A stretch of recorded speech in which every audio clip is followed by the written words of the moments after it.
Eh bien, bonsoir, bonsoir à tous. Merci de consacrer un peu de temps pour faire le tour à l'occasion des élections URPS et vous proposer, de vous donner un certain nombre d'orientations et d'explications sur l'URPS, à quoi ça sert, comment voter. Je vous rappelle que les élections ont lieu entre le 31 mars et le 7 avril, que c'est particulièrement important. Et on fera le tour d'un certain nombre d'élus qui nous font l'amitié et l'honneur d'être avec nous, des élus de la grande couronne de l'Île-de-France. Et puis, j'ai le plaisir, l'honneur et l'immense honneur d'accueillir mon ami Karim Dlachgar, qui est donc médecin, qui est chef de service à l'hôpital d'Aubonne, Simone Veil, et qui nous accompagne sur plusieurs projets autour du diabète. On y reviendra tout à l'heure. Euh, un grand bonsoir aux uns et aux autres. Alors, pour repositionner un petit peu ce qu'est l'URPS. L'URPS, c'est donc une structure, une assemblée démocratiquement élue, donc en fonction évidemment des votes qui sont exprimés par vous, pharmaciens, et qui va déterminer pour une période de 5 ans quels sont les élus qui pourront siéger au sein de cette assemblée afin de favoriser les bonnes relations avec tous nos partenaires, évidemment et en premier lieu tous les autres professionnels de santé. Il y a 10 URPS qui représentent 10 professions auprès de l'ARS. L'ARS, qui est donc l'Agence régionale de santé, qui est une sorte de préfecture sanitaire, préfecture régionale sanitaire, et qui a dans chaque département une délégation départementale qui s'occupera spécifiquement d'un certain nombre de problèmes, essentiellement d'ailleurs autour du médico-social, mais aussi l'organisation de nos permanences, de nos gardes, etc. Bon. Ça, c'est la constitution de l'URPS. Il y a autant d'URPS qu'il y a de régions, et avec le regroupement, vous voyez bien qu'il y a en tout 17 régions qui sont représentées. Et en plus, deuxième effet qui se coule des élections démocratiques, encore une fois, puisque c'est ouvert aux syndiqués et aux non syndiqués. C'est donc un débat d'idées, c'est un débat sur l'avenir de notre profession et comment est-ce qu'on voit, comment est-ce que vous voyez surtout l'avenir de notre profession, de ce que vous avez envie de voir réaliser et évoluer dans l'exercice de notre métier. Alors aujourd'hui, on en dira deux mots, la grande question, c'est est-ce qu'on va vacciner? Eh ben, je pense que oui. En tout cas, c'est bien parti et on y reviendra tout à l'heure.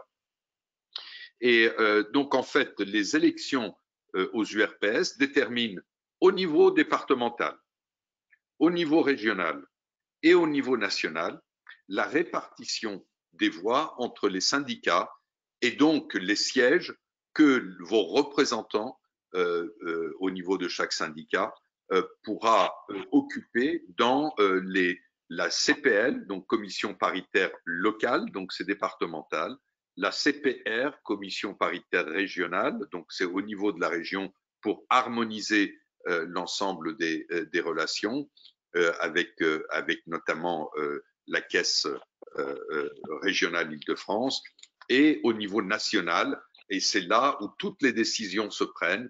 Et c'est comme ça que on voit un certain nombre de nouvelles missions qui apparaissent et qui vont accompagner le pharmacien, les pharmaciens, tous les pharmaciens, sur une période de 5 ans. Donc ça veut dire que le vote entre le 31 mars et le 7 avril engagera la politique de la pharmacie, politique au sens noble du terme, pendant une période de 5 ans. Je crois que Delphine Chadutot tout à l'heure pourra vous parler parce que de la CPL, la CPR, parce que c'est un petit peu aussi un autre de ces dadas. voilà, en gros, à quoi correspond et vers quoi, quel est l'engagement à travers un acte citoyen, professionnel, que de voter pour les URPS. Et évidemment qu'on va être regardé à la loupe, puisque c'est aussi le taux de participation à ces URPS qui feront la légitimité de vos représentants auprès notamment de la tutelle et notamment de l'ARS, mais au-delà évidemment de la caisse et bien sûr les préfectures, la préfecture de région, etc. Voilà. Donc très schématiquement et très rapidement, voilà le contour des engagements que nous prenons à travers un vote entre le 31 mars et le 7 avril. Vous dire ma fierté, à moi, Renaud Nadjahi, de présider encore l'URPS pharmacien. On a fait un bond monstrueux en 10 ans. Monstrueux en 10 ans. Le pharmacien pousse-boîte, le pharmacien commerçant de la santé est devenu un véritable acteur, un véritable maillon du parcours de soins. Et on voit bien qu'il est aujourd'hui reconnu, identifié et presque sollicité dans quasiment tous les projets, en tout cas au niveau régional.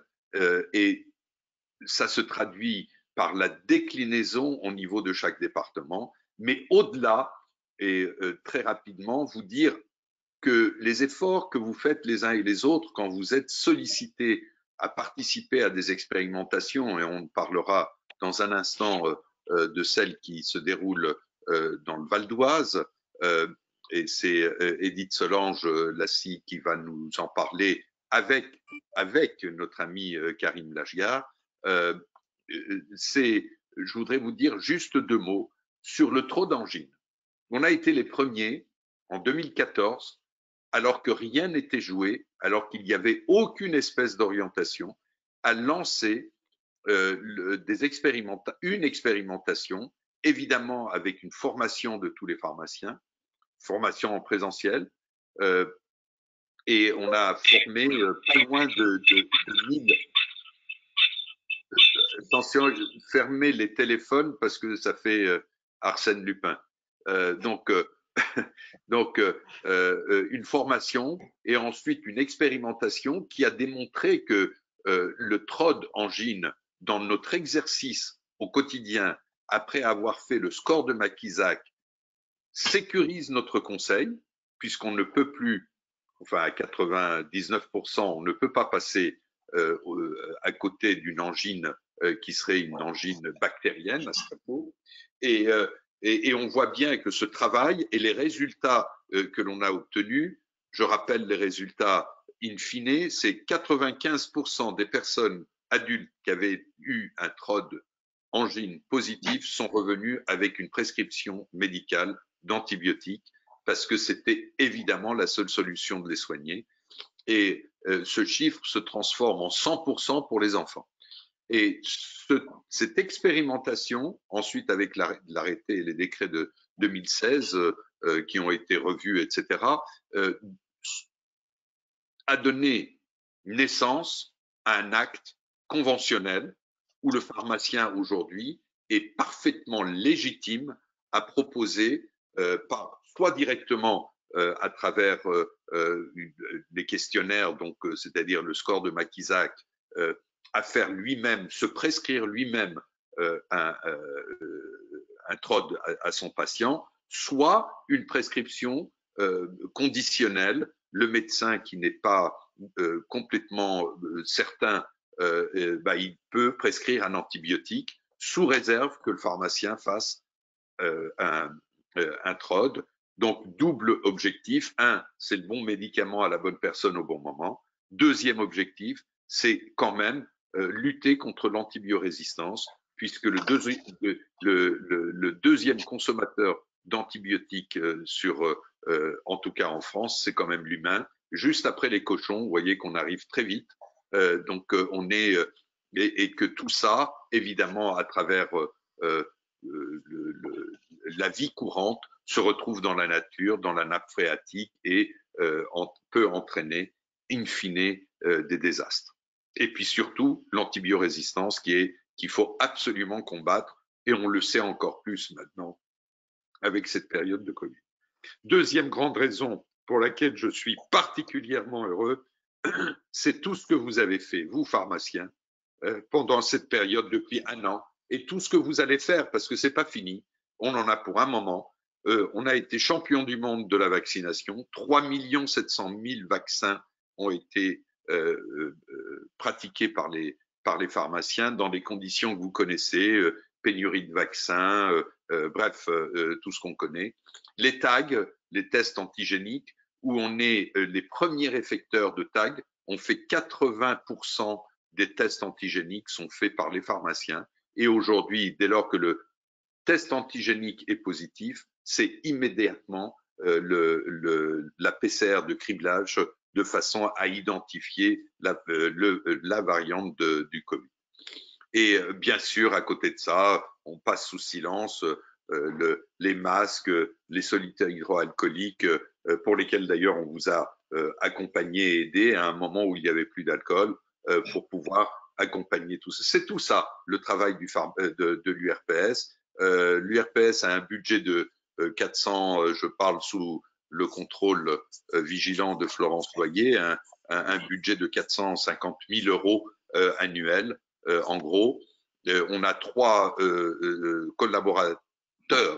Il y a un homme absolument formidable qui compte pas leurs heures et qui font un travail monstrueux. Mais l'URPS, c'est aussi l'outil Mon Pharmacien qui informe sur les gardes, qui informe sur les points de prélèvement, notamment pour les tests antigéniques, qui a servi pour la distribution des masques, où vous avez été encore une fois formidable. 99 000 professionnels se sont connectés sur l'outil Mon Pharmacien, qui est un outil régional financé par l'ARS et qui est une copropriété de l'URPS et de l'ARS.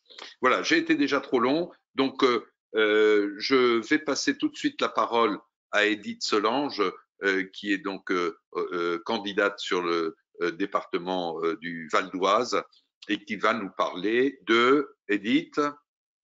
De diabète ce soir. Voilà. Donc, chacun dira un mot sur pourquoi l'appartenance à l'USPO et ensuite développer les sujets qui aujourd'hui sont particulièrement importants. Et le diabète, c'est effectivement, mais je pense que Karine va le dire, c'est un vrai sujet, notamment dans le 95, mais pas que, dans le 93 et dans le 77 aussi. À toi, Edith Solange. Merci Renaud. Bonsoir à tout le monde. Je remercie tous les pharmaciens qui sont présents ce soir et qui ont pris le temps de se connecter pour nous écouter. Donc, merci à tous. Donc, je suis Edith Solange Lacinègre. J'ai 45 ans. Je suis installée à Goussainville, dans le 95, depuis environ une bonne quinzaine d'années déjà. Et je suis suppléante à la commission paritaire locale du 95 avec mon cher confrère Yves Ben Saïd, qui est là également. Alors, pourquoi l'USPO? Pour moi, c'est la pharmacie de proximité avant tout, qui est très innovante et qui reste proactive. Bon, moi, j'ai trouvé dans ce syndicat un bon levier pour remonter tous mes problèmes du quotidien et surtout pour professionnaliser mon exercice. Donc, je me présente aujourd'hui à cette élection pour que l'USPO continue de défendre donc nos valeurs à travers cette professionnalisation du métier, à savoir les accompagnements pharmaceutiques, les nouveaux modes de rémunération. Donc, on a bien vu nos marges changer et également la coordination des soins. Donc, pour moi, ce sont des avancées importantes et on doit poursuivre dans ce sens afin de renforcer notre rôle de pharmacien professionnel de santé, encore plus aujourd'hui en ces temps difficiles. Alors moi, rapidement, je vais juste partager avec vous un retour d'expérience concernant le diabète et l'action de l'URPS concrètement dans ma pharmacie. Et également parler avec donc le docteur Lashgar de la mission en cours sur l'accompagnement des patients sous pompe à insuline. Alors tout d'abord, l'URPS, à travers le projet Expertise Pharma Diabète, qui consiste à faire du dépistage du diabète durant le mois de novembre, enfin autour du mois de novembre, a été remportée, la dernière édition a été remportée par ma pharmacie, donc la pharmacie Albert Sarraut. Et c'est vrai que mon équipe était très très fière, ils se sont vraiment pris au jeu, et ça a été une très très belle, un très beau challenge, puisqu'on a dépisté environ 65 de mémoire, 65 ou 70 patients, je ne sais plus. L'objectif était 30 patients, donc on a vraiment mis les bouchées doubles. Et aujourd'hui, sur cette expérimentation, on a 2 nouveaux patients qui sont vraiment suivis, qui ont été dépistés par nous et qui aujourd'hui sont suivis. Et l'équipe a remporté un chèque de 100 € et également un abonnement à l'application Défimédoc dont vous entendez parler tout à l'heure par une des consoeurs. Donc c'est une expérimentation, enfin un programme qui a été mis en place par l'URPS depuis déjà quelques années, hein, je pense depuis 2015 à peu près, c'est ça. Et après une formation, on reçoit du matériel de dépistage, on participe à un challenge. Et il y a des actions, il y a des journées d'animation et le challenge de dépistage global. Donc, ce qui a été intéressant, c'est qu'on a remarqué que dans nos populations, enfin, sur tous les diagnostics qui ont été faits, on a quand même eu à peu près 17% de glycémie anormalement élevée, avec en gros 5% de glycémie qui évoquait réellement un diabète. Donc, cette expérience nous a permis de vraiment valoriser notre rôle dans la prévention des maladies métaboliques. Donc, on est vraiment à l'avant du dépistage. Et on a vraiment été ravis de participer et on espère que la prochaine édition, dans 2021, parce qu'en 2020, il n'y a pas eu d'édition, on espère vraiment qu'en 2021, il y aura une édition. Donc ça, c'était une action concrète menée par l'URPS Île-de-France. Donc, dans les missions en cours et qui seront portées très fortement par la prochaine mandature, si vous nous le permettez, à travers ces élections, c'est la mission d'accompagnement du patient sous pompe à insuline. Donc, aujourd'hui, on sait que la plupart de vos patients équipés de pompes ne viennent pas chez vous. Nous ne gérons pas les pompes, nous délivrons simplement les insulines. Donc, l'URPS est associé à la start-up Tinkle. Donc, Dr Lashgar en parlera peut-être mieux que moi, pour permettre aux pharmaciens de retrouver une place de prestataire et d'accompagner les patients directement en délivrant les pompes et les différents accessoires. Donc, le pharmacien est formé par le Tinkle, en collaboration évidemment avec le diabétologue. Et une fois formé, il fournit les pompes, les consommables, il participe à la motivation du patient, il surveille le bon fonctionnement de la pompe. Et enfin, c'est une sentinelle pour prévenir le diabétologue en cas d'incident, d'accident qui pourrait survenir avec la pompe.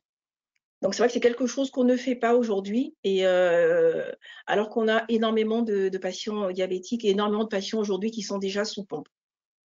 Donc, nos patients avec lesquels on peut faire des entretiens, donc on passe à côté d'une partie de leur traitement. Donc, simplement, en pratique, le pharmacien va pouvoir présenter à tous ces patients la possibilité de les suivre directement à la pharmacie, évidemment avec avant tout l'accord du diabétologue. Et cet accompagnement est déjà très très effectif dans 3 régions, dont justement 95 Simone Veil à Aubonne. Et je laisse docteur Lashgar vous en parler s'il veut bien. Et moi, je vous dirai juste 2 ou 3 mots sur la rémunération, ou Renaud vous le dira, parce que effectivement, c'est une mission non seulement qui nous valorise, qui nous permet d'être plus professionnels, d'avoir une valeur ajoutée sur le service patient, mais sur laquelle également on a une rémunération. Docteur Lashgar. Oui, merci beaucoup. Je suis ravi de participer avec vous à cette importante manifestation et je pense que depuis le début, moi, je suis convaincu que le pharmacien fait partie intégrante du parcours du patient, hein. C'est pour ça qu'on est parti sur plusieurs projets et ils sont en cours et certains sont en cours bien entamés. Je pense qu'il n'y a pas mieux que le pharmacien dans le maillage et le suivi du patient pour être là le partenaire du médecin, surtout dans le suivi des pathologies chroniques, comme disait Renaud tout à l'heure, on avait travaillé, et vous le disiez vous-même, sur le dépistage du diabète et on avait travaillé ensemble et c'est quelque chose qui est très intéressant et qu'il faudra continuer, hein. J'espère à la journée mondiale du diabète en novembre, hein, j'espère qu'on pourra le faire, hein, le renouveler. Mais pour parler des projets dont vous parliez tout à l'heure, le premier projet intéressant, et je recorrige, qui a débuté, hein, et on a plusieurs malades qui sont suivis par des pharmaciens, après une formation des pharmaciens malheureusement qui a débuté par du présentiel et puis avec la crise sanitaire on l'a finalisé par visio, mais il y a eu beaucoup de pharmaciens qui ont suivi les modules de formation, même avec une prise en charge directe et des modules même en présentiel au niveau des pharmacies. Et actuellement, il y a plus de 6 ou 7 patients qui ont commencé à être suivis par des pharmaciens. Et pourquoi le pharmacien? Parce que je pense que le pharmacien, c'est le professionnel le plus à même, c'est un docteur en pharmacie qui est le plus à même à suivre un patient, qui vient le voir quand il a des soucis, quand il manque de traitement, quand il a besoin d'explications et qui mieux que lui le fera. Et donc, je pense qu'avoir de la prestation intermédiaire alors qu'il y a un professionnel de santé qui peut suivre les patients, qui sera formé, qui a une obligation d'être formé en immersion aussi au niveau de certains centres de référence pour pouvoir prendre en charge ces patients. Je rassure les patients, on a l'objectif de bien les former. Ils ne poseront problème que sur certains points bien particuliers. Donc, le suivi n'est pas complexe. Au contraire, c'est un suivi qui est assez intéressant. Et pour rassurer les pharmaciens aussi, il y a un back-office derrière qui sont Teamquell qui répondent un peu aux besoins ou aux difficultés ou au matériel dont le pharmacien aurait besoin pour suivre ce patient. Donc, c'est un projet qui est assez intéressant, qui se passe sur le 95, sur d'autres départements. Il a commencé aussi à Dijon, hein, pour dire à Dijon, il y a l'expérimentation qui avance aussi. L'idée, l'ambition, c'est d'aller vers le 78, vers le 77, vers le 93. Et je pense que l'expérimentation, quand elle marche quelque part, elle pourra se reproduire ailleurs avec des partenaires volontaires et qui veulent y aller. Il ne faut pas se leurrer, tout le monde n'ira pas au début, hein. Il y a des pharmaciens volontaires qui ont voulu bien y aller. Je donne un exemple, il y a même des patients qui actuellement viennent me voir pour me dire, docteur, je veux bien être suivi par mon pharmacien. J'étais suivi par un prestataire et j'ai vu avec mon pharmacien, j'aimerais bien être suivi.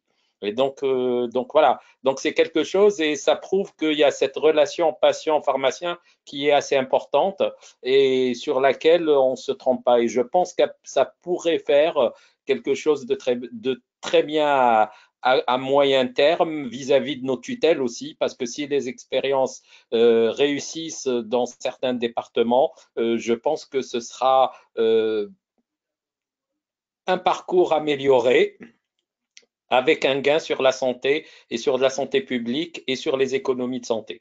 Donc ça, c'est un projet qui est assez intéressant, mais j'aimerais bien parler d'un deuxième projet qui s'appelle Aprodia, dans lequel le pharmacien va être aussi sollicité et sur lequel un peu il y a un conseil scientifique et un peu la crème de l'endocrino qui est en train de réfléchir dessus, convaincu qu'il faut que le pharmacien et le médecin généraliste soient les partenaires dans le suivi des patients de type 2 qui sont en échappement de suivi et qu'il faut, grâce à un questionnaire, remettre dans l'observance et les remettre dans leur parcours. C'est quelque chose qui est assez intéressante, qui risque d'aboutir aussi sur une publication scientifique.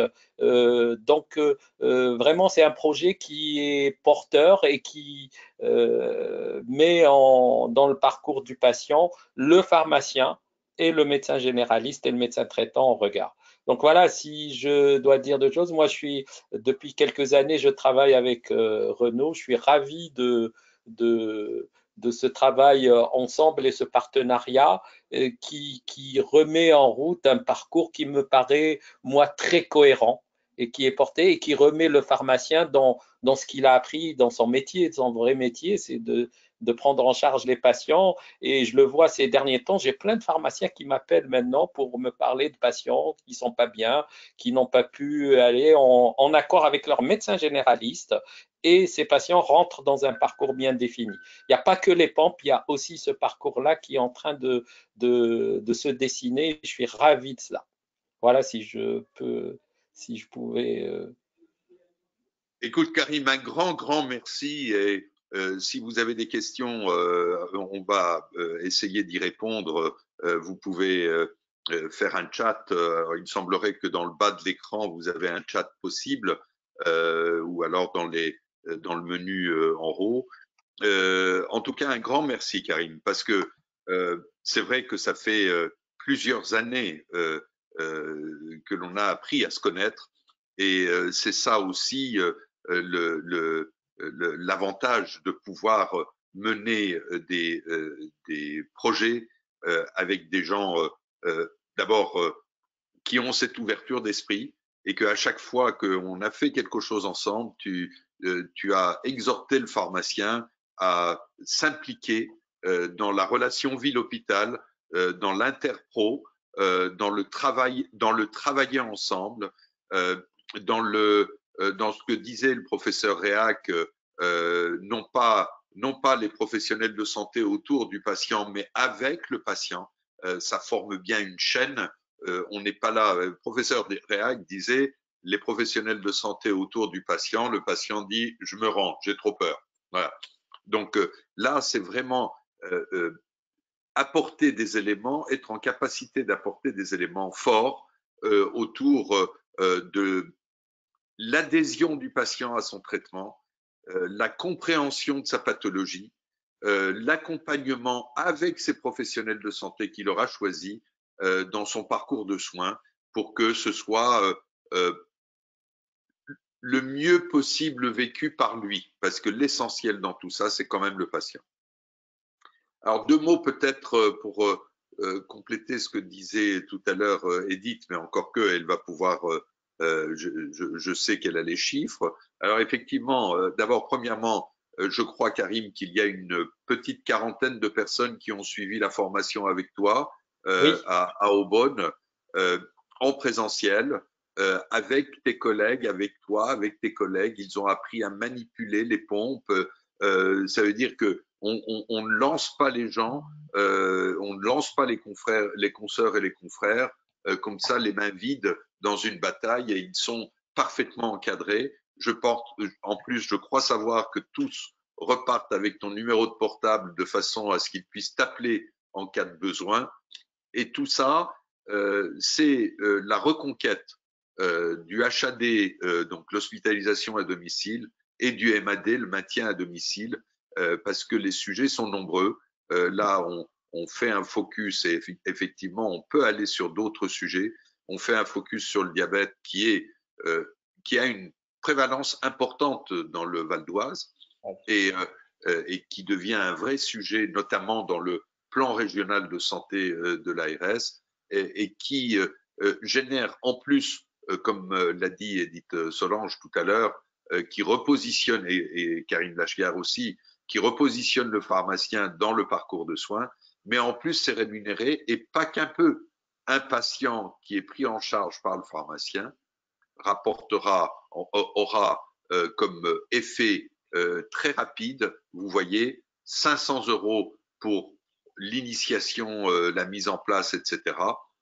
Et 500 autres euros pour les suivis d'observance et le suivi, l'entretien annuel pour 10 à 15 minutes.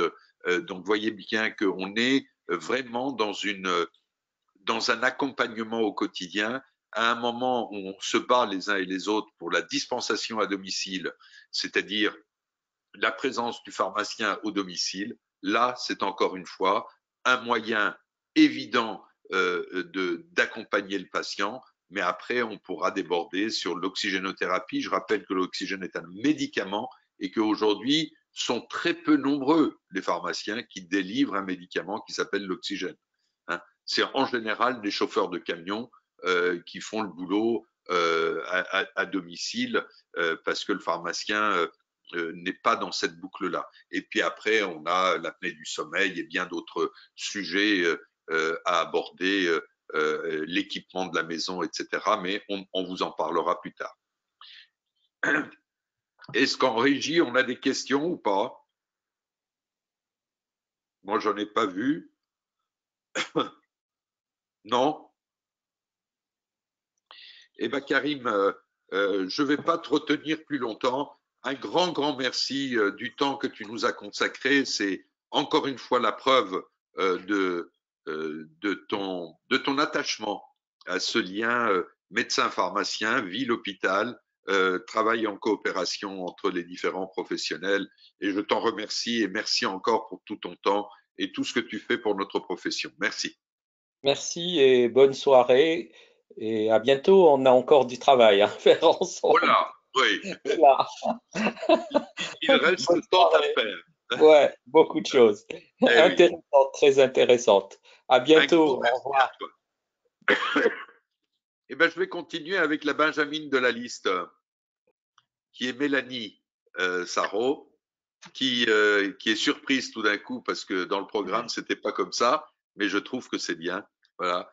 Qu'elle prenne la parole. J'ai juste, en écoutant Edith Solange, et merci Edith Solange, j'ai juste oublié de me présenter. Je suis donc Renaud Nadjahi, je préside l'URPS pharmacien maintenant depuis une 10 années, donc 2 mandats. Je suis installé à Rambouillet, dans les Yvelines, et je crois monstrueusement à l'avenir de notre profession. Voilà. Mélanie, alors, bien sûr, j'ai oublié aussi, évidemment que j'ai été élu depuis le départ sur une liste USPO. Et pourquoi? Parce que je pense que c'est le syndicat dynamique, le syndicat qui rénove, le syndicat qui ose, le syndicat qui avance dans l'intérêt du pharmacien professionnel de santé de premier recours. Donc, comme pour tout le monde, Mélanie, pourquoi l'USPO et quels sont tes objectifs, toi, dans les missions qu'on pourrait prendre en main à l'URPS? Merci Renaud de me donner la parole. Donc, je me présente, Mélanie Sarrault, je suis pharmacien à Moisson-sur-Orge, donc dans le 91. Je suis la trésorière du syndicat des pharmaciens de l'Essonne, qui est donc présidé par Delphine. Je fais partie aussi de la CPTS du Val d'Orge et je suis à la CPL également avec Delphine. Je fais tout comme Delphine, c'est mon mentor. C'est top. Tu aurais pu bien tomber. Hein. Ouais, exactement. Donc du coup, voilà, pourquoi l'USPO? Au départ, ça s'est fait un peu par hasard. C'était en écoutant les différentes interventions. J'ai vraiment eu un coup de cœur. Il y avait vraiment le ressenti que j'avais sur la profession. Il y avait le dynamisme que je recherchais, dans lequel je me reconnaissais. Une grande confraternité également. Et puis vraiment l'interpro qui est mise en avant et qui me tient beaucoup à cœur, parce que je pense que c'est comme ça qu'on va y arriver tous ensemble. Il y a beaucoup de travail à faire, mais je pense que c'est vraiment dans l'intérêt du patient et on est très bien placé pour le faire. On sait le faire et je pense qu'on peut être moteur là-dessus. Et c'est vrai qu'avec l'USPO, je retrouve un dynamisme, une envie d'avancer et une idée de la profession en elle-même et de la place qu'on peut prendre pour le patient avec les autres professionnels qui est hyper intéressante et dans laquelle je me reconnais. Donc c'est pour ça voilà, que je m'engage auprès de l'USPO. Et puis concernant les URPS, ouais, j'ai pas de projet qui a été mis en place puisque comme tu viens de le dire, je suis la petite nouvelle de la liste. Mais en tout cas, j'espère vraiment apporter mon envie, mes connaissances sur certains sujets dont les premiers recours et l'onco. Mais en particulier, j'ai un petit coup de cœur et une expertise particulière concernant ce qu'on appelle le maternage. Donc, en fait, j'ai participé à un board pluriprofessionnel qui a rédigé le premier certificat de service de pharmacie d'officine qui vient d'être validé en 2020 par la COFRAC. Donc, il s'appelle IFAN. IFAN, c'est l'acronyme qui signifie Initiative Pharmacie Amis des Nourrissons. Donc, en fait, il s'agit pour nous d'accompagner les couples qui sont en désir d'enfant déjà, les futurs parents également, les aider dans les pathologies auxquelles ils peuvent être confrontés, mais également dans leur choix d'accueil de l'enfant, que ce soit l'alimentation ou les choix de naissance. Et puis aussi les nouveaux parents et les nourrissons dans toutes les difficultés des mises en place, et puis faire attention effectivement au lien à la parentalité, voir si effectivement il s'effectue correctement, et les aider avec toutes les petites difficultés du départ. Alors effectivement, il y a l'allaitement, mais je voulais préciser tout de suite que c'est pas du tout que de l'allaitement dont on parle, c'est vraiment une prise en charge extrêmement globale, depuis le désir de la naissance jusqu'à l'arrivée du bébé, mais il n'y a pas forcément d'allaitement indispensable. Quel que soit le choix de l'alimentation de l'enfant, voilà, le pharmacien peut être là pour accompagner.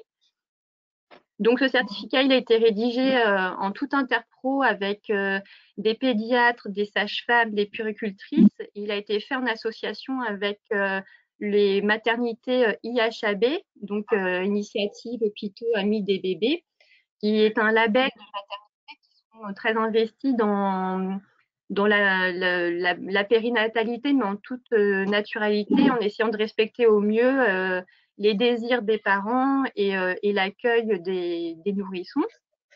Donc, ça a été fait ensemble. Et donc, c'est un certificat. Alors, si certains d'entre vous sont déjà certifiés ISO 9001, ils connaissent un petit peu ce que c'est que de la qualité. Donc, c'est différent d'un label qui plutôt, lui, s'autoproclame. Là, on est vraiment dans un certificat de service. Donc, il y a des auditeurs qui viennent pour une certification. Donc, ça oblige à faire correctement et à montrer qu'on fait correctement. Donc, mon but, maintenant que voilà, ça a été mis en place, c'est de pouvoir le partager avec l'ensemble des pharmacies sur le territoire, de pouvoir promouvoir ce certificat, de pouvoir positionner effectivement le pharmacien comme un maillon indispensable, parce que on est ouvert du lundi au samedi, voire le dimanche, et de pouvoir aider tous ces parents qui viennent souvent un peu désemparés à nos comptoirs pour nous poser plein de questions, qui ne savent pas comment faire, qui sont complètement découragés. C'est de pouvoir leur apporter une aide, non pas avec notre expérience de parents propres, mais avec vraiment une réponse médicale à leur apporter, et éventuellement une réorientation si besoin avec les autres professionnels de santé qui sont autour de nous et spécialisés dans la périnate. Donc voilà, j'aimerais bien avec vous pouvoir promouvoir ceci auprès de nos confrères, et puis le promouvoir également auprès des autres professionnels de santé en tout interpro, qui sont aussi bien les pédiatres que les sages-femmes, les orthophonistes, les PMI, les psychologues, effectivement cliniciens pour le lien à la parentalité. Enfin, c'est quand même un domaine extrêmement large qui va permettre de nous faire connaître auprès de ces professionnels-là avec lesquels on travaille quand même assez peu. Et c'est pas juste on vient avec notre bâton de pèlerin, c'est un vrai certificat de service qui est donc validé par un organisme de certification, donc et qui a été fait en parallèle avec l'IHAB, donc qui est un label hautement reconnu dans toutes les maternités nationales. Donc ça a toujours un poids, et quand on se présente avec ce bagage-là, c'est vrai que on arrive avec une certaine validation qui fait qu'on ouvre un petit peu plus les oreilles de certaines professions. Et c'est vrai que le domaine de la périnatalité est un domaine assez fermé, et on voit le pharmacien un peu comme un pousseur de boîte et comme un commerçant. Et il est hyper intéressant justement d'arriver avec notre expertise et nos connaissances et de faire changer cette opinion sur notre profession. Donc voilà, et j'espère, ce serait vraiment super qu'on puisse arriver à faire une prise en charge des entretiens maternage parce que c'est un gros boulot comme l'ensemble des entretiens et ce serait vraiment très bien que ce soit vu par nos instances, pris en considération. Le certificat de service fait quand même qu'il y a une énorme qualité derrière, donc voilà, ça en impose pas mal. Et puis de pouvoir mettre, pourquoi pas, des objectifs de périnate dans tout ce qui est indicateur ACI au sein des CPTS qu'on est tous en train de développer, chacun de notre côté. Donc voilà mon petit dada. Donc si vous voulez me suivre, ce serait avec un grand plaisir. Bah écoute, en tout cas, tu participes au message que j'essaye, enfin que l'on essaye tous ensemble de passer, c'est de donner envie. Donner envie de faire et donner envie de faire autrement. C'est ça le message essentiel de notre liste, mais on y reviendra. Merci pour tout ça et tu as fait le lien parce que même si l'allaitement n'est pas l'allaitement maternel n'est pas le seul sujet, je rappelle quand même que des études très sérieuses montrent qu'il y a 50% moins de diabète chez les enfants qui ont été élevés au lait maternel, donc maternel, le lait de la mère en fait, hein, et pas maternisé. Donc on voit bien que les sujets se rejoignent, même si on est en péri quelque chose. Voilà, merci Mélanie pour tout ça. Je vais peut-être continuer là par Philippe Richard qui va pouvoir nous parler, puisqu'on parlait d'interpro, de notions, mais rapides, parce que je voudrais qu'on garde un petit peu de temps pour des questions et que tout le monde puisse parler. Donc Philippe Richard, à toi la parole. Ben voilà, je suis pharmacien installé depuis 25 ans dans les Yvelines. Je suis à Jusier, entre Mantes-la-Jolie et Ligneaux. Donc sur mon parcours, en effet, je suis sur le 78, donc en effet, si on parle de mentor, j'ai eu la chance de travailler avec Renaud et c'est un vrai plaisir. Donc ça, c'est une vraie chance. À vrai dire, j'ai travaillé il y a plus de 15 ans dans la création d'un réseau de soins palliatifs à Mantes-la-Jolie qui est Odyssée. Et en travaillant ensemble, je me suis aperçu que on crée des relations avec les autres professions et que ça permettait de se développer, de développer notre activité et ça remettait le rôle du pharmacien au sein de la chaîne de santé. Donc, toutes ces valeurs-là, logiquement derrière, je me suis engagé et je suis devenu donc vice-président du syndicat des Yvelines. Je suis aussi trésorier de la CPTS 78 Nord et mon engagement, évidemment, derrière, naturellement, c'est les valeurs de l'USPO, remettre le pharmacien au cœur de son métier de santé pour le bien des patients et c'est logiquement pour ça que j'ai rejoint l'USPO.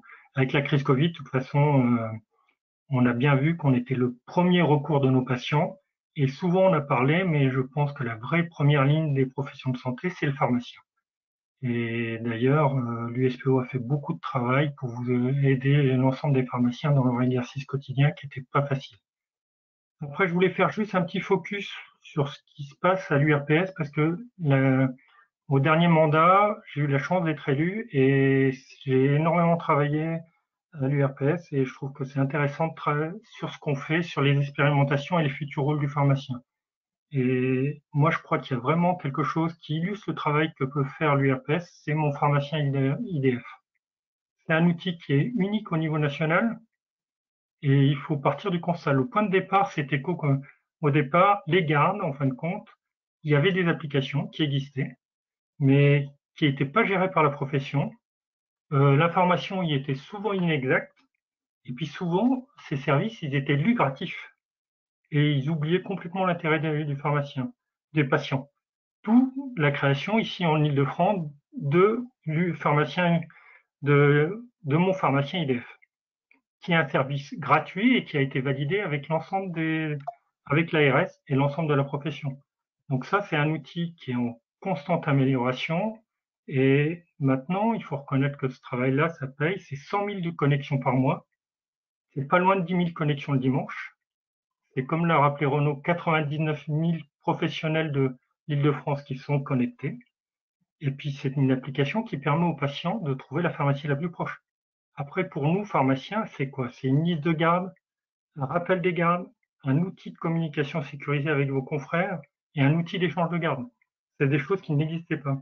Et la crise Covid a amplifié l'utilisation de mon pharmacien. Et il faut savoir que sur l'île de France, grâce à mon pharmacien, ça a été la seule région de France à avoir un outil qui a servi pour la distribution des masques et qui a été aussi une interface avec les autres professions. Et en plus, en termes d'image, ça a montré à l'ensemble des professionnels de santé qu'on était impliqués et qu'on était utiles. C'est pareil sur les tests antigéniques. L'URPS a énormément réagi. 2-3 jours après l'autorisation des tests antigéniques, sur mon pharmacien, vous aviez une application qui permettait aux patients de trouver la pharmacie qui faisait les tests antigéniques les plus proches de chez eux. Donc ça, je trouve que c'est vraiment le travail de l'URPS. C'est ce qu'on crée là, nous, à chaque fois, c'est un outil qui est fait par la profession, pour les pharmaciens, et qui est au service des patients. Donc après, en effet, sur le prochain mandat, je trouve que je suis en effet trésorier d'une CPTS. Je pense que vraiment, les CPTS, c'est aussi quelque chose sur lequel il faut s'impliquer. Je serai là pour aider tous les gens qui le souhaitent, parce que c'est vraiment remettre le pharmacien au cœur des chaînes de santé. Et puis c'est pour moi, je veux dire, la CPTS, c'est permettre, remettre bien le patient au centre du système, et surtout de promouvoir une nouvelle organisation qui permettra d'éviter des hospitalisations et de faire face aussi à la pénurie des professions de santé qu'on a. De toute façon, voilà, je crois que c'est aussi l'occasion pour nous de démontrer notre rôle de premier recours de santé et de valoriser nos compétences. Vraiment, le but, je pense, de l'ensemble de la liste et tout ça, c'est de remettre les pharmaciens au cœur de la chaîne de santé et que nous soyons incontournables. Mais je crois que la crise Covid est en train de le prouver. Merci. Bien, Philippe, merci pour tout ça parce que ça éclaire bien et notamment la place. Et j'invite évidemment toutes les consoeurs et tous les confrères à s'investir dans les CPTS et dans les structures de pluripro et les réseaux et les DAC et tout ça. Et on pourra en parler. Et c'est à la portée de tous les pharmaciens, Et jusqu'à maintenant, tout ce qu'on est en train de vous dire, c'est vraiment la participation et des services que l'on essaye de rendre pour tous les pharmaciens. Eh ben, on va passer, puisque tu nous as parlé de mon pharmacien outil numérique pour la recherche et la gestion des gardes, on va passer de l'autre côté, à l'opposé de Mantes-la-Jolie, complètement à l'opposé, avec Olivier Godard, donc qui est dans la Seine-et-Marne et qui co-préside avec Catherine, qu'on entendra tout à l'heure, qui co-préside le syndicat des pharmaciens de la Seine-et-Marne. Voilà, à toi Olivier. Merci Renaud. Bonsoir à tous. Je suis Olivier Godard.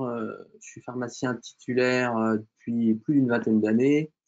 Effectivement, je co-préside le syndicat USPO de Seine-et-Marne avec Catherine Cochet qui essaye de se connecter.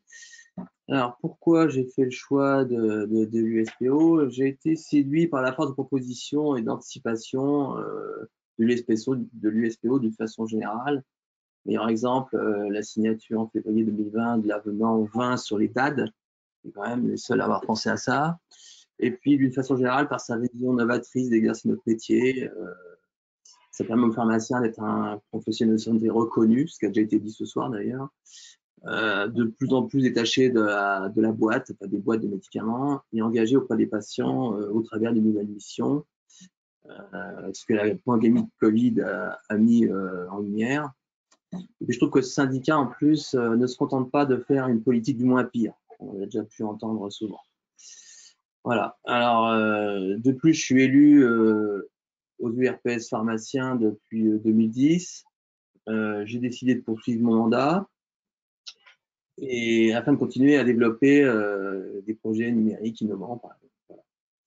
Vous avez pu le constater, depuis le début de la pandémie, les moyens de communication de toutes les sortes avec nos patients ont évolué. Il y a des envois d'ordonnances dématérialisées de plus en plus souvent, des commandes Internet, des téléconsultations régulières. Alors, les patients sont prêts et c'est à nous d'aller plus loin, notamment, surtout, avec les autres professionnels de santé, ce qui n'est pas toujours le cas.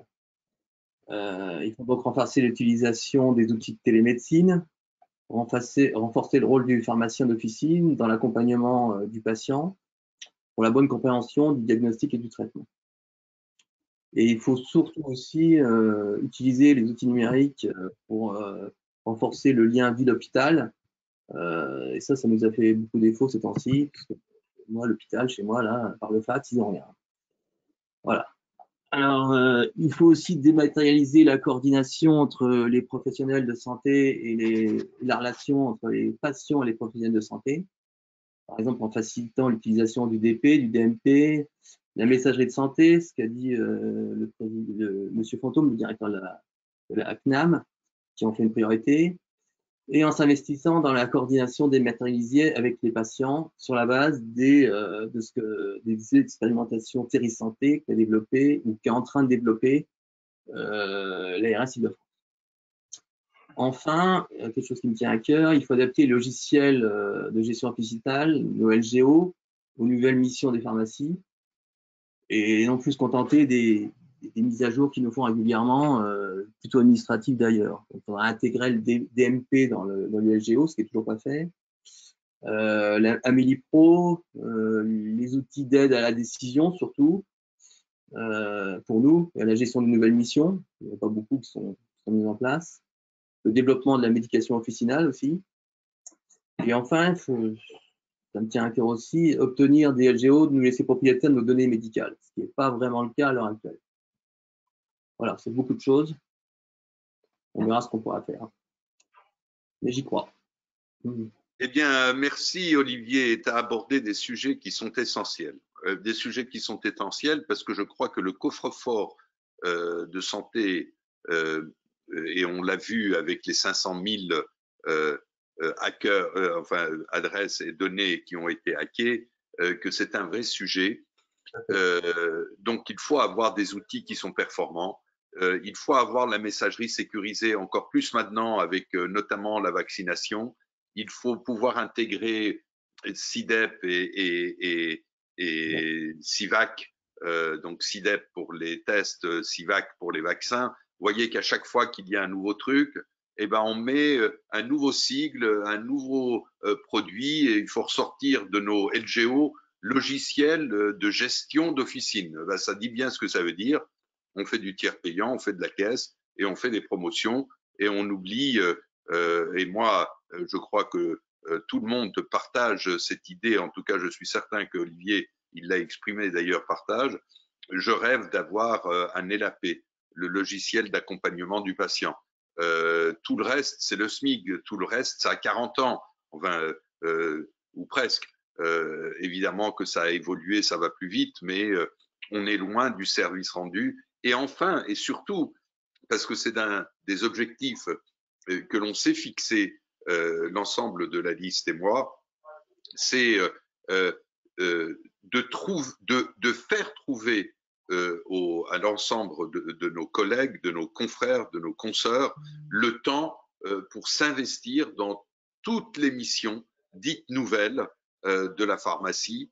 Et il n'y a pas d'autre manière d'y arriver que de nous faire gagner du temps administratif.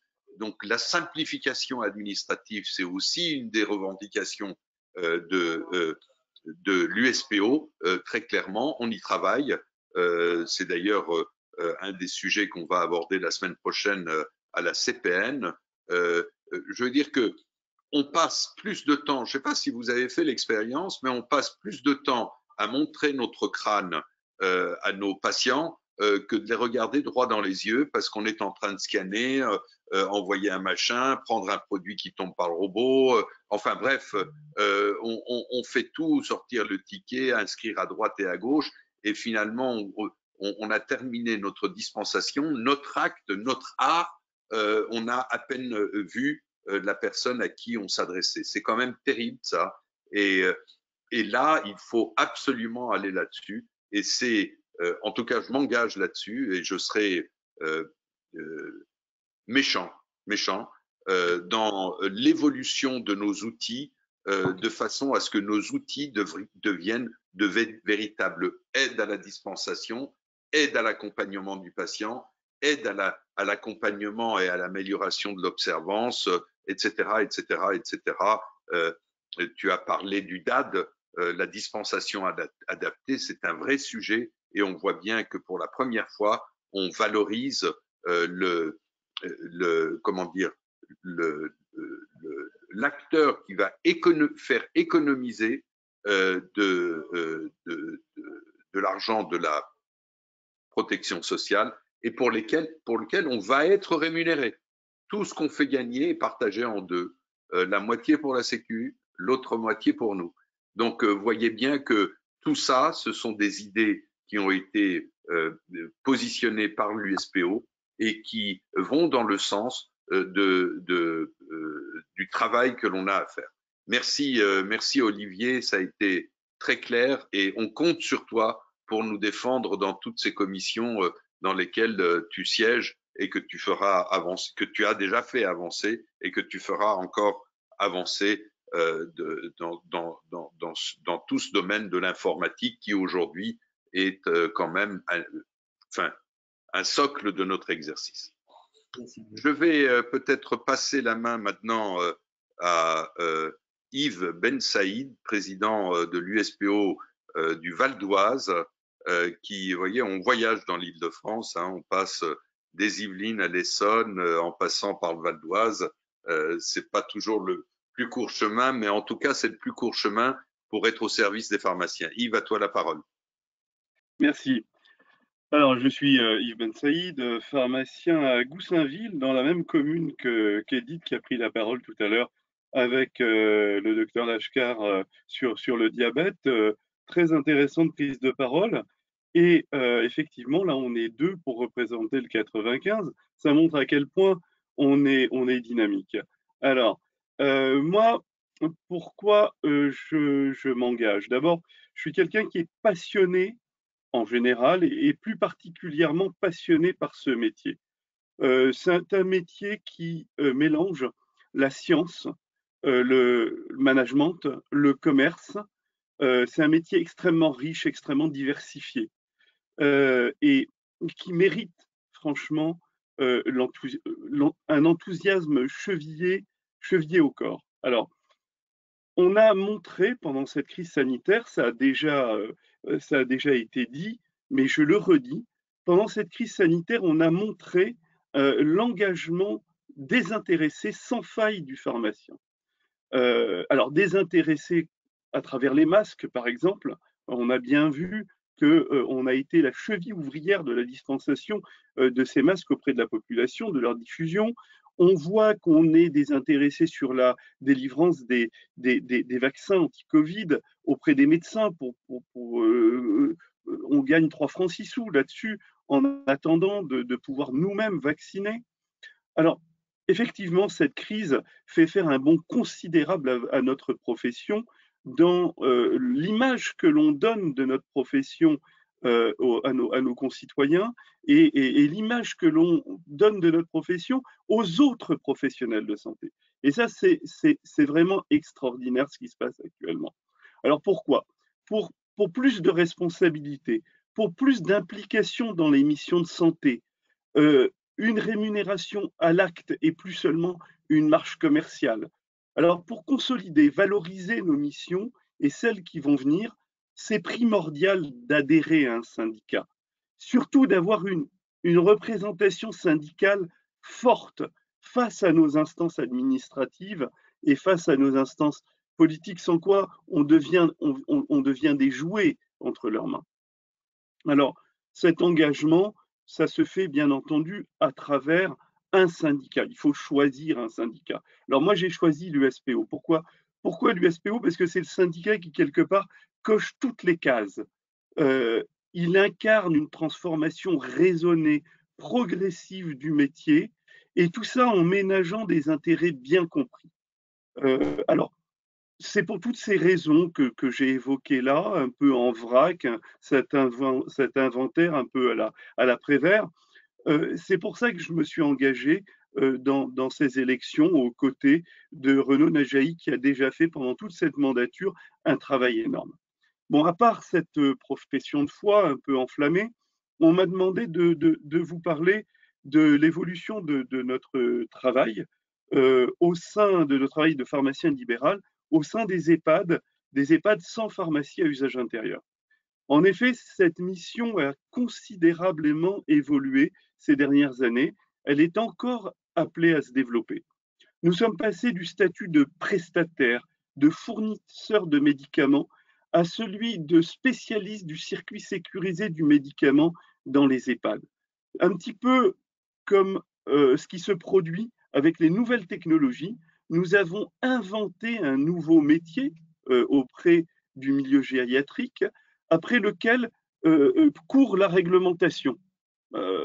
Rien n'est prévu, on invente, on est là, on discute en interprofessionnalité avec les médecins coordonnateurs, avec les infirmiers, les infirmières, avec les directeurs d'hôpitaux, avec les cadres de santé, et on arrive à faire émerger de nouvelles missions, un nouveau cadre et une nouvelle approche du métier de pharmacien dans ces établissements médico-sociaux.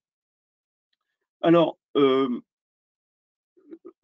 à travers cela, avec l'URPS, avec les ARS, la CNAM, on a mis en place une expérimentation article 51 qui s'appelle Optimed. Bon, il y a là un nom. Alors, c'est quoi? C'est barbare, hein, une expérimentation article 51. Qu'est-ce que c'est? Ben, c'est une expérience qui est menée en marge de la réglementation existante, en dérogation de la règlement existante, et qui permet d'améliorer le service rendu à la population. Là, en l'occurrence, la population vieillissante dans les EHPAD. Si cette expérimentation est concluante, elle est généralisée à l'ensemble de la population et sur tout le territoire. Alors, en l'espèce, cette expérimentation, elle va permettre d'adapter le bilan partagé de médication aux EHPAD. Elle va permettre également de baliser le circuit sécurisé du médicament en EHPAD et surtout de rémunérer le pharmacien pour toutes ses missions, de le rémunérer en plus de ce qu'il gagne avec le médicament. Alors, pour un EHPAD, pour donner un chiffre, pour un EHPAD classique d'environ 80 résidents, le pharmacien sera rémunéré entre 7 et 10 000 euros par an et par EHPAD. Donc, c'est quand même significatif par rapport à ce qui se fait actuellement. Maintenant, cette prochaine mandature de l'URPS, avec cette collaboration de l'USPO, elle va pas en rester là. Il y a une mission extrêmement importante, extrêmement complexe, extrêmement technique sur laquelle le pharmacien est là. C'est la préparation des doses à administrer, qu'elles soient automatisées ou pas. Cette préparation de doses à administrer, il semble qu'elle va être réglementée, qu'une proposition de réglementation va être faite dans les prochains mois. Il est hors de question de respecter une réglementation quelconque contraignante sans être rémunéré sur la PDA. Et cette prochaine mandature de l'URPS va va exiger que la PDA soit rémunérée. Voilà aujourd'hui pourquoi je m'engage auprès de Renaud Dajaï et de toute son équipe pour cette élection de l'URPS. Je vous remercie. Bravo Yves, tu donnes envie, c'est super. J'adore. Merci. Merci beaucoup. Et effectivement, on fera, parce que c'est un vrai sujet, et on voit bien aussi comment est-ce que le côté logistique, et on nous a, en tout cas, ça a été une mission importante, notamment pour les aînés, de tous ceux qui travaillent avec des EHPAD, et comment est-ce que le vaccin Pfizer, en passant par les pharmacies, a été dispensé et arrivé à destination le jour dit, à l'heure dite et dans les meilleures conditions possibles, de façon à pouvoir protéger nos aînés.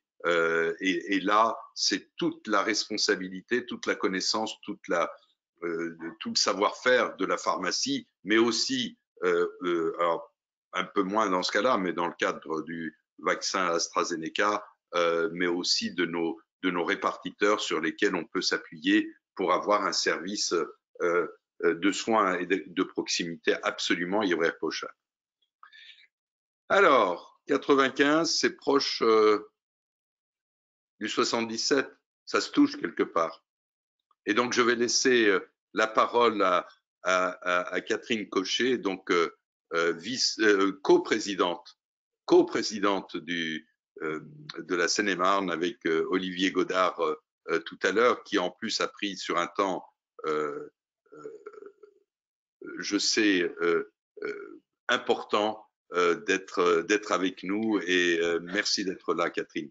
Voilà, à toi la parole, et dis-nous pourquoi l'USPO et qu'est-ce que tu attends de l'URPS? Alors, pourquoi l'USPO? Écoute, c'est assez simple. Moi, pour me présenter vite fait, je suis pharmacien à Brie-Contrebert, pharmacien d'officine, bien sûr, donc coprésident avec Olivier. Pourquoi l'USPO? Parce que j'ai enfin trouvé un syndicat qui reconnaît aux pharmaciens sa valeur de professionnel de santé, qui essaye de remettre le pharmacien, qui remet le pharmacien au milieu du parcours de soins.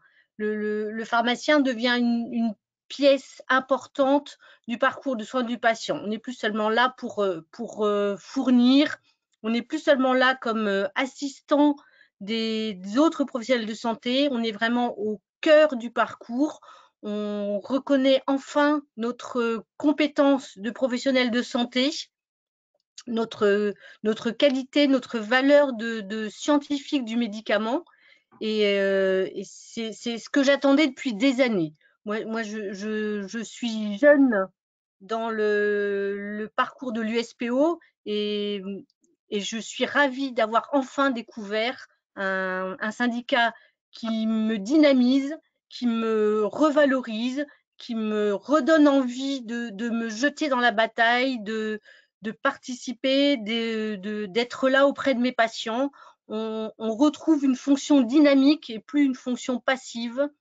Et en dehors du côté économique que je reconnais à l'USPO, qui a une vision positive et futuriste de l'économie de l'officine et plus une vision passéiste, plus cette vision de lien à la boîte, mais vraiment de reconnaissance de nos actes pharmaceutiques.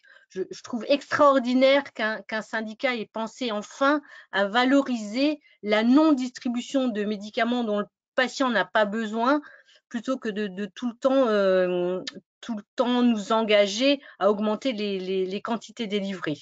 Moi, je suis ravie des nouvelles missions, je suis ravie je suis maître de stage, je suis ravie de pouvoir présenter cette nouvelle pharmacie-là aux étudiants qui viennent dans ma pharmacie. Et je suis extrêmement contente d'entendre des troisième ou des quatrième années me dire « Ah bah finalement, l'officine, c'est pas du tout ce qu'on pensait. » Donc, on a un rôle à jouer, on utilise nos compétences, on ne se sert pas que de nos mains et de nos calculatrices, mais aussi de nos cerveaux, et on est ravis d'aller dans cette direction-là. L'URPS, c'est pour moi, comme tu le disais tout à l'heure, le préfet de la santé, c'est l'organisation future, c'est les nouvelles missions, c'est les expérimentations, et des choses auxquelles je tiens, c'est aller vers la prévention, c'est se donner le mal d'inventer un nouveau fonctionnement à la pharmacie et de nous utiliser, d'exploiter nos compétences dans toute leur largeur, d'avoir une utilisation transversale de nos compétences et plus seulement verticale. Enfin, on utilise toutes nos connaissances, depuis les connaissances économiques, parce qu'il faut en avoir et qu'elles sont importantes dans notre métier, les connaissances scientifiques, toutes nos connaissances pharmacologiques, nos compétences informatiques, parce que le numérique va envahir nos vies et qu'il ne faut pas se laisser envahir, il faut l'utiliser à bon escient, et je pense que c'est important d'être là pour mettre en place ce numérique, mais dans de bonnes conditions et au service du patient, et pas de le subir. Bien sûr, toutes les nouvelles missions Je rêve de vacciner. Quand je vois un patient qui n'est pas vacciné depuis 20 ans, de me dire mais pourquoi j'ai pas le droit de le faire alors que là il est prêt, je viens de discuter avec lui, on est là au milieu, on est près de nos patients, on doit être un maillon indispensable. On sait très bien qu'on va vers des déserts médicaux, surtout dans notre secteur où le 77 c'est quand même un secteur rural, donc on perd beaucoup de médecins.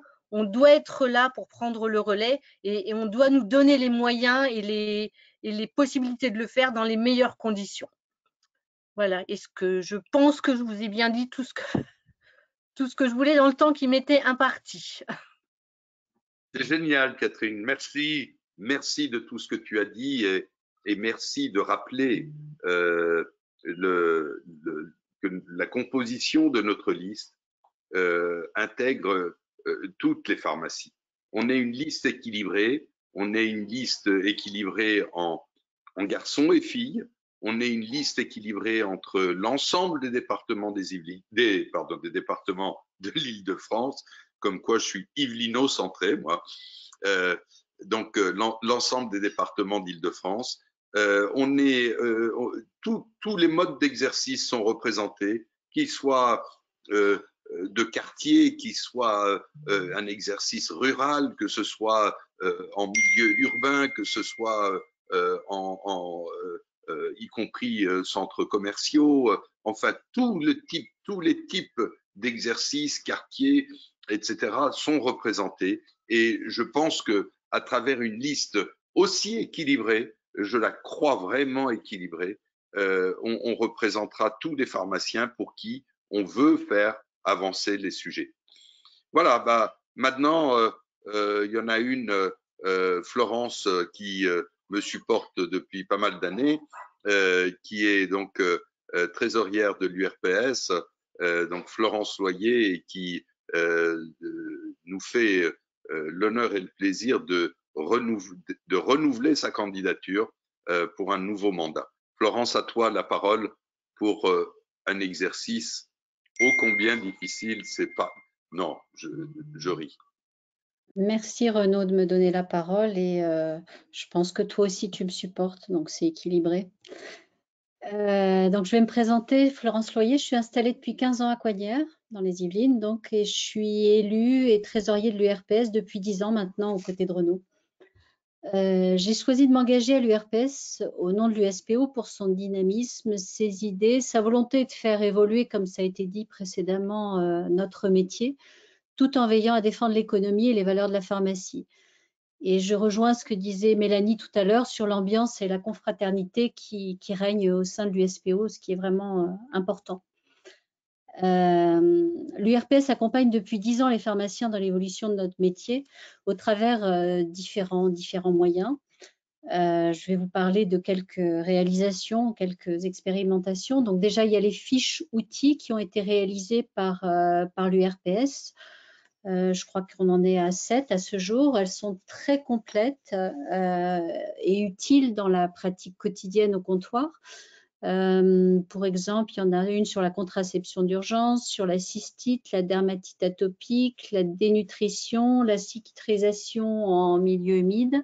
Et tout récemment, il y a 2 fiches qui sont sorties, tout à fait d'actualité, comprendre le vaccin ARN messager et comprendre le vaccin à vecteur viral. Il y a également une vidéo qui a été réalisée pour expliquer le mécanisme d'action du vaccin ARN messager. Tous ces outils ont été adressés aux pharmaciens par courrier, mais vous pouvez également les retrouver sur le site USPO dans les publications, et je vous invite vraiment à les regarder de temps en temps parce que ça nous apporte voilà, des éléments qui peuvent nous servir au quotidien. L'URPS, pendant ces 10 ans, a également mené de nombreuses expérimentations. Il y en a une qui me tient particulièrement à cœur parce que je me suis beaucoup investie dedans, c'est sur la contraception et plus généralement sur la santé sexuelle.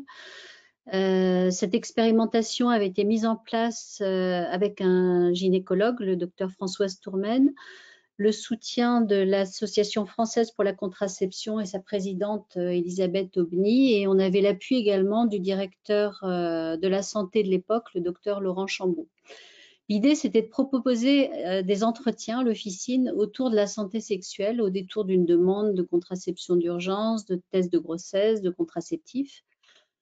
Et concrètement, donc, on avait recruté des officines volontaires, on avait formé l'ensemble des équipes officinales et on avait demandé à chaque officine donc, qui avait souhaité s'investir dans ce projet de prendre contact avec les médecins environnants, les sages-femmes, les centres de PMI, les centres de dépistage IST pour les informer de la campagne et créer vraiment un réseau autour de la pharmacie pour également pouvoir orienter une femme pour la pose par exemple, d'un dispositif intra-utérin en contraception d'urgence, pour une IVG médicamenteuse, etc. On avait fourni des flyers pour communiquer aux officines pour communiquer sur cette expérimentation. On avait fourni des factices de contraceptifs et des fiches qui servaient de trame pour l'entretien.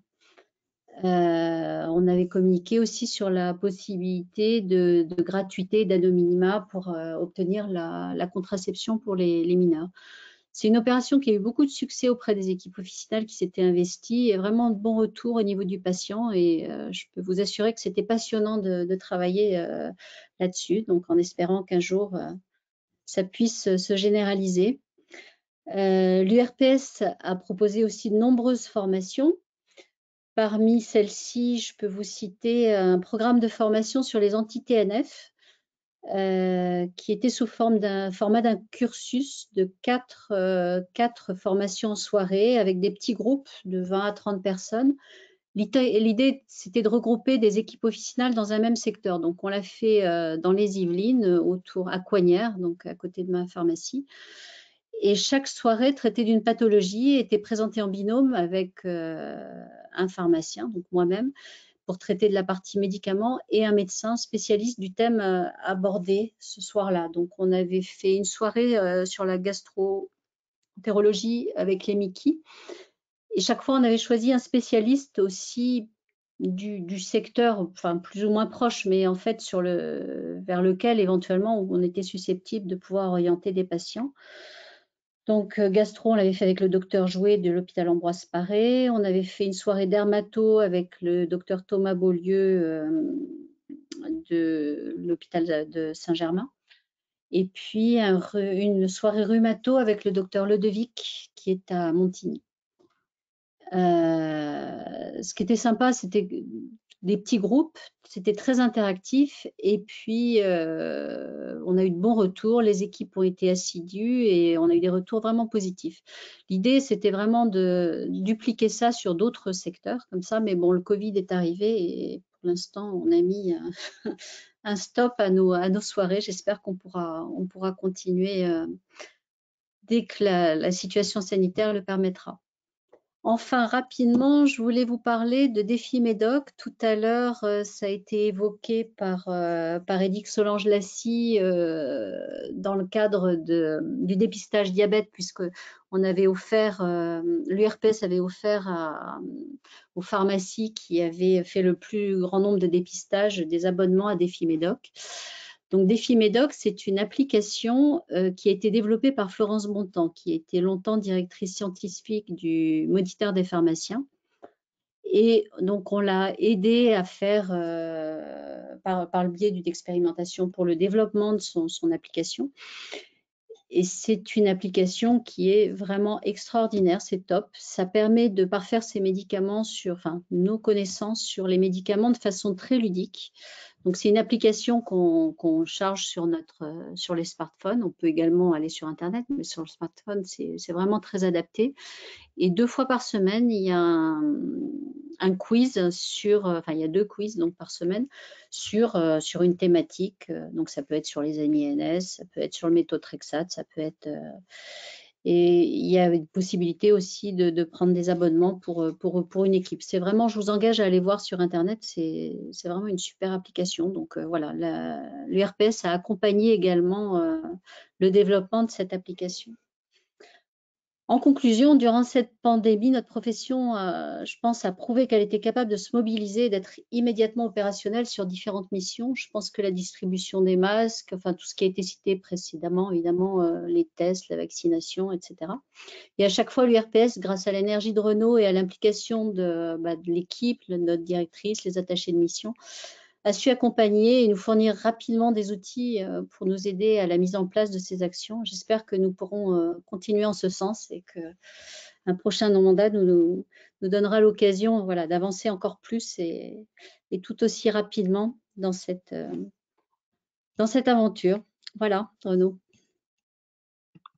Merci, merci Florence, merci.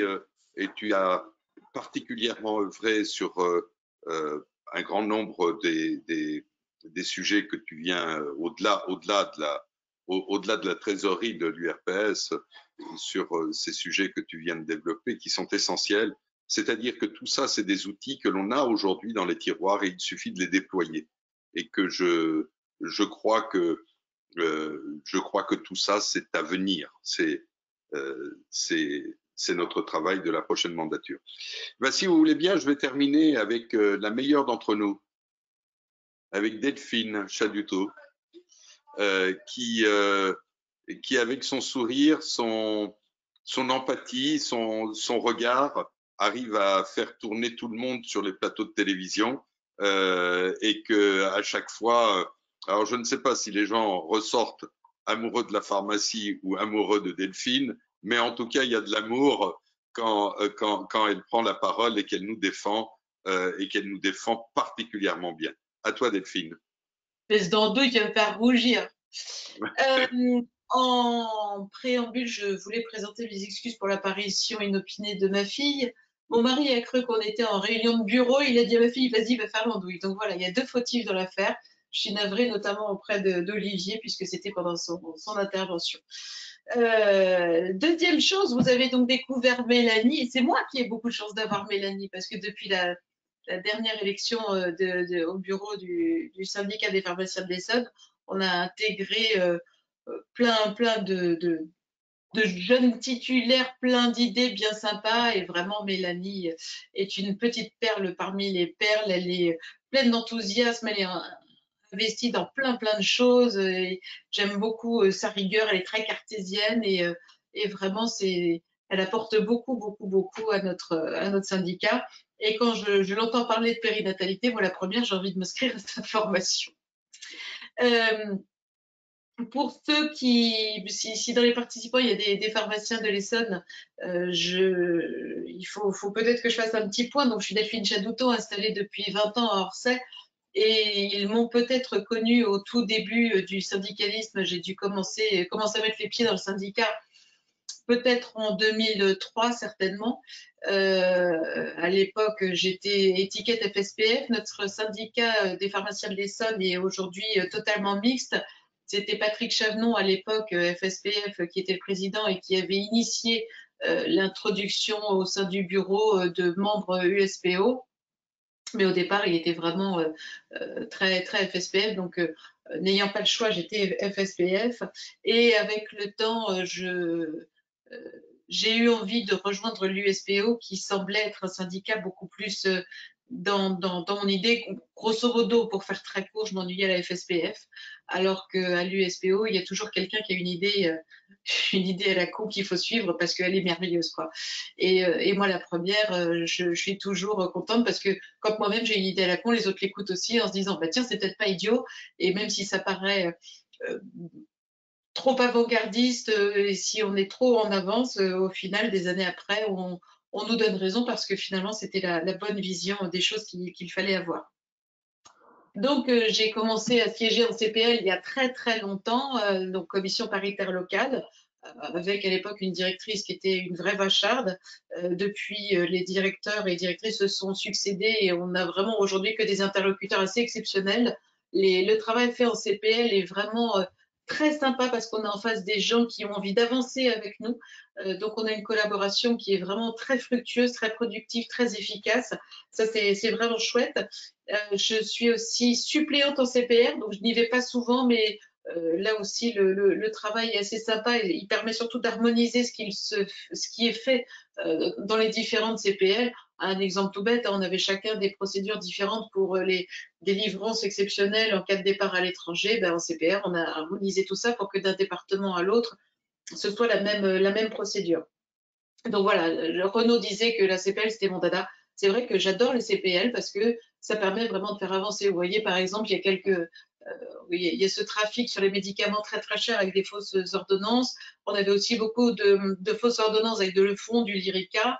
On avait travaillé ensemble avec la CPM de l'Essonne pour qu'ils nous fassent une petite affiche à mettre en vitrine qui, grosso modo, disait que pour toute prescription, il y aurait des médicaments chers ou sensibles, la pharmacie appellerait le prescripteur pour vérifier l'authenticité. Ça fait directement chuter les fausses ordonnances puisqu'on annonce la couleur dès la vitrine.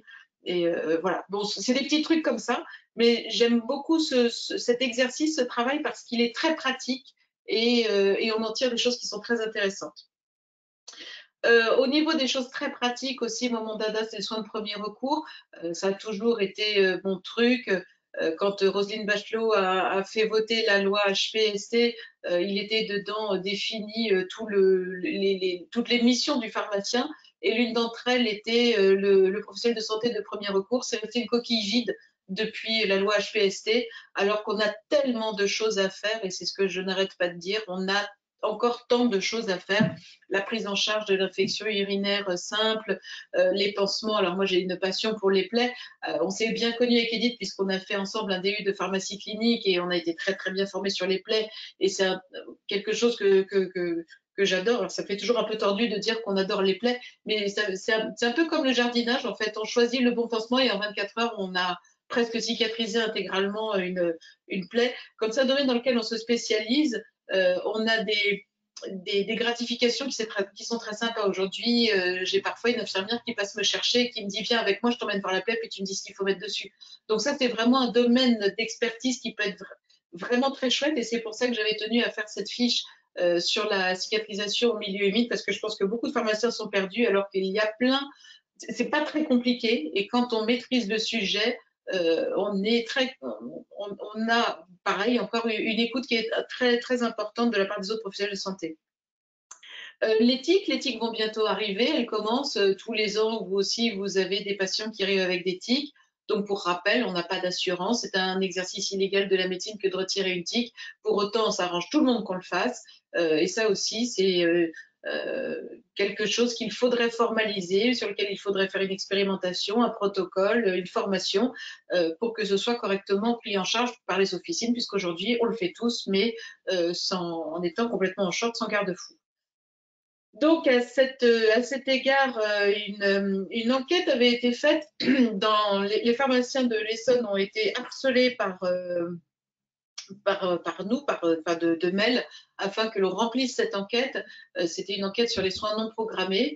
On demandait aux pharmaciens de prendre 5 minutes pour remplir une enquête. Aujourd'hui, j'ai eu tel cas de figure qui s'est présenté à l'officine, un soin non programmé. Voilà comment je l'ai géré, ce que j'ai réorienté et ce que j'ai traité moi-même. Et cette enquête a été conclue, et les résultats étaient très intéressants. Ce qui est très intéressant, c'est qu'il y a vraiment de quoi faire évoluer la profession avec de nouvelles expérimentations, de nouvelles missions, de nouvelles rémunérations évidemment avec. Et tout ce que l'on fait aujourd'hui quasiment gratuitement pourrait être rémunéré demain et reconnu, et ça rendrait service à tout le monde. Donc ça, c'est vraiment mon dada à moi. On travaille aussi sur l'insuffisance cardiaque. Ça, c'est un projet aussi qui est très intéressant. C'était à la demande d'un cardiologue qui voulait la rédaction d'un livre blanc, et il a demandé à toutes les URPS ce qu'elles pouvaient faire, ce qu'elles pouvaient apporter pour aider à la prise en charge du patient en insuffisance cardiaque.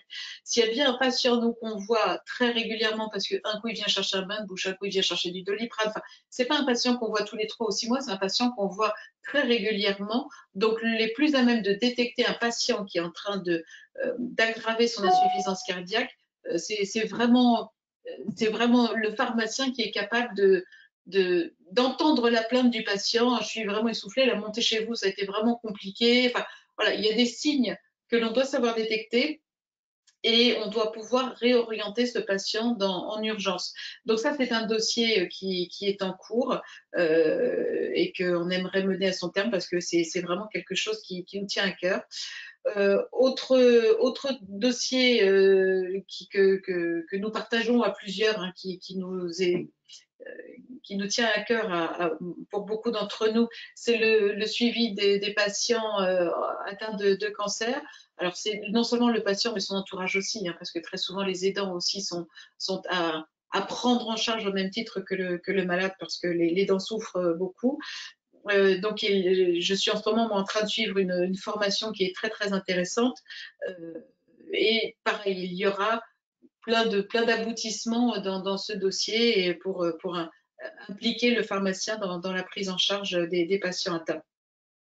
On l'a évoqué très rapidement tout à l'heure, Catherine évoquait très rapidement la vaccination. Alors évidemment, c'est un sujet qui est particulièrement en cours en ce moment, mais sorti de la grippe ou de la Covid, à l'état très embryonnaire, je crois qu'il faudrait aussi mettre le pharmacien au cœur du suivi de la vaccination, parce que très souvent, un DTP n'est pas forcément... le médecin peut facilement l'oublier, et je pense qu'on peut remettre le pharmacien au cœur du suivi d'un bon calendrier vaccinal. Alors pas forcément tout de suite le mettre à vacciner surtout, mais en tout cas être le garant de la couverture vaccinale et des rappels. Ça, c'est quelque chose. Alors on est à un état encore une fois très embryonnaire, mais je pense qu'il y a plein de choses à faire là-dessus.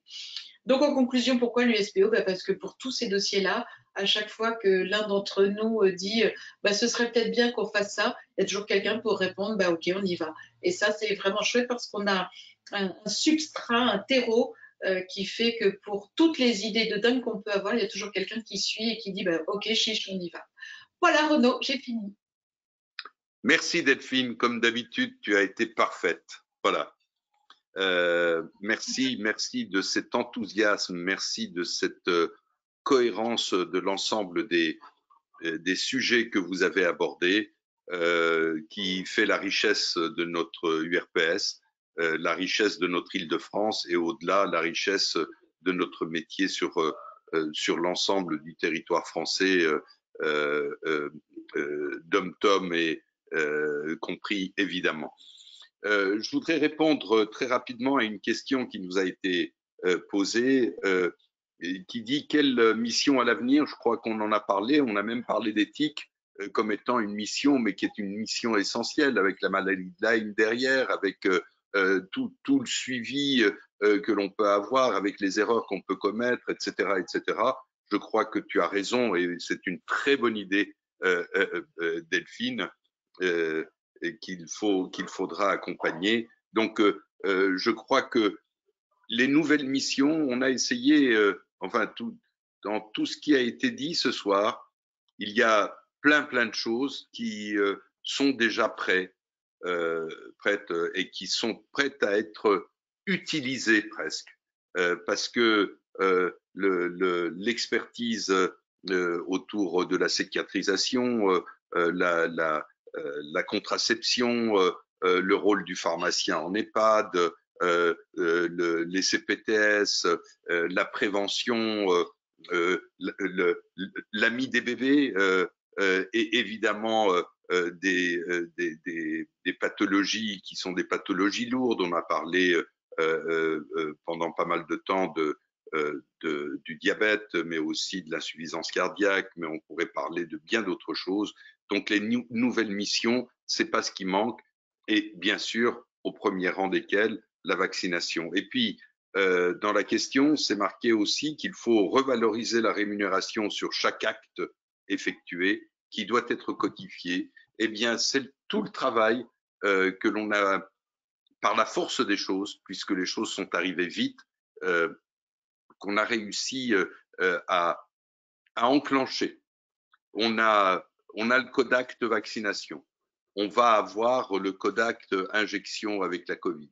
On a le Kodak masque. On a le Kodak DAD, en tout cas l'élément qui permet de suivre. On a les Kodak sur les entretiens pharmaceutiques. Tout ça, voilà, c'est le travail, c'est vraiment le travail acharné, comme l'a dit Delphine, depuis de nombreuses années, notamment de l'USPO, pour ne pas dire essentiellement de l'USPO, et évidemment de la mise en œuvre au quotidien, parce que en face de tout ça, la rémunération, elle tombe pas du ciel, elle arrive parce qu'on arrive à prouver une valeur ajoutée.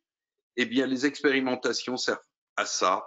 Tout ce qu'on a dit ce soir sert à apporter la valeur ajoutée et montrer comment est-ce que le pharmacien, dans son exercice et dans le parcours de soins, accompagne de mieux en mieux le patient, et c'est notre engagement. C'est notre engagement, mais c'est pas le seul. Nous défendons aussi la propriété de la pharmacie. On ne veut pas devenir les laboratoires de demain. On ne veut pas devenir des mastodontes, des usines uniquement à faire de la rentabilité auprès notamment des fonds de pension. Je crois qu'on a fait un tour assez large de toute la richesse, toute l'intelligence, tout le dynamisme que les uns et les autres apportent dans ces sujets. Je ne peux pas finir cette soirée, elle aura duré 1h30. Je voulais faire plus court, mais il y a tellement à dire et tellement de choses à faire que c'est compliqué de comprimer plus. Je voulais vous dire que j'ai ici un document qui m'étonne. C'est un document qui a été qui m'a été envoyé sur ma propre pharmacie par Ospharm, une société de statistiques. Et d'ailleurs, avec IQVIA, vous pouvez aussi avoir la même chose, c'est Pharmastar. Eh bien, sur 3 années, 2018, 2019 et 2020, sur un périmètre équivalent, parce qu'il y a des produits qui naissent et des produits qui meurent. Donc, on a travaillé sur les produits qui sont, qui ont une pérennité et qui sont comparables sur les 3 années. En prix d'achat, j'ai 10% de diminution de prix d'achat. Ça veut dire quoi? Ça veut dire que pendant la période de 3 ans, il y a eu un impact sur le prix du médicament de 10%. Donc, si on était toujours à la marge, on aurait eu de fait une diminution de 10% de nos revenus. Eh bien, quand on intègre les honoraires, et Dieu sait que j'étais contre les honoraires, on défend la pharmacie parce que seules les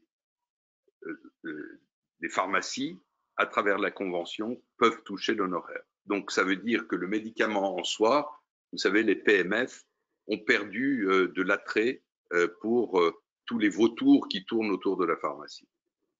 Et bien, dans la même période, 2018, 2019 et 2020, avec 10% de moins en prix en PFHT, on a 10% de plus de ressources au niveau de la pharmacie.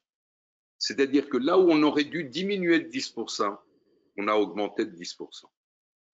C'est essentiel pour la survie de toutes les pharmacies, pour la présence de toutes les pharmacies, parce qu'elles soient petites, grosses, rurales ou urbaines, on a les mêmes problèmes, on a les mêmes… quand elle est grosse, elle a plus de charges, quand elle est petite, il lui faut du personnel pour pouvoir assumer. Et on ne tient pas compte dans ces études de toutes les missions et de toutes les ouvertures. Delphine a parlé de l'entretien onco, mais on pourrait parler des bilans de médication partagés, des entretiens AVK, des entretiens asthme, demain du dépistage, des dépistages, le TROD, la vaccination. Tout ça, c'est pas intégré. Et on voit bien que tous ces éléments-là apportent sans aucun doute la rémunération nécessaire pour la particularité et la valeur ajoutée que la pharmacie, le pharmacien apporte dans le parcours de soins. Eh bien, je voulais finir par ces éléments. Alors, Après, on peut toujours discuter en disant les calculs sont mal faits et certains se battent là-dessus. Moi, j'ai fait sortir ça par Osfarm sur ma propre pharmacie et les choses sont claires et ça me suffit comme étant un élément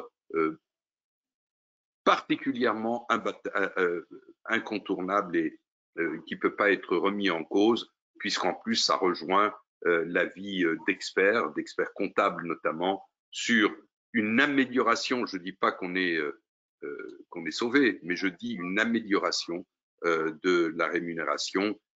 Yves nous a parlé aussi notamment de la rémunération nécessaire pour les PDA, mais il y a aussi les dispensations à domicile et plein d'autres choses, l'éthique et bien d'autres choses que l'on pourra valoriser, y compris d'ailleurs avec les bébés, et puis aussi tout ce qu'on a vu tout à l'heure autour de la prévention et autour du premier recours qu'on a abordé trop rapidement.